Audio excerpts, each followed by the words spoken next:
жил бүр гэх юм бол өмнөх жилүүдэд бол нэг 19-с нэг 20 сая төгрөгийг төсөвлөөд жил болгон цэцгийн худалдаа авалт, шууд худалдаа авалтуудыг бол хийж исэн.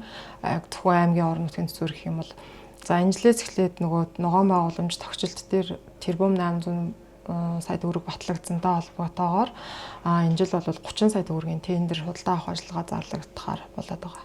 Нэг цэцгийг бол 1000 төгрөгөөр худалдаж авч исэн. За энэ жил ч гэсэн ялгаагүй ер нь бол 30 сая төгрөгөнд төсөвлөгдөөд 30 мянган цэцэг ер нь бол худалдаж авахар төлөвлөсөн байгаа. За хотогжуулахын газраас мэргэжлийн байгууллагуудаас нь одоо ер нь бол санал нь ирээд тоон хэмжээ нь ирээд ийм цэцэг энэ байршилд суйрлуулах хүсэлтэй байна гэдэг одоо хүсэлтийн дагуу бол аймагт төсвөлөөд ингээ явдаг.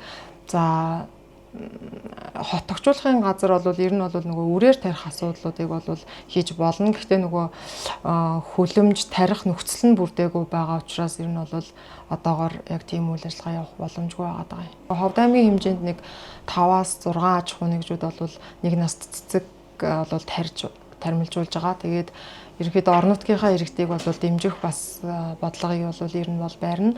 Хоёрдугаар гэх юм бол хотогжуулгын газарт маань нөгөө хөлөмжний асуудлуудыг шийдвэрлэх асуудлуудыг бол судалж байгаа. Яагаад гэхээр нөгөө шинэ хөдөө ховд төслөөр хөлөмжнүүд бол нэлээд хэд ирсэн. Эхний ээлжинд нөгөө ард иргэдэд тараагдж байгаа учраас тэрний дараагаар бол шийдэх тийм гарц гаргалгааг бол хайгаа явж байгаа.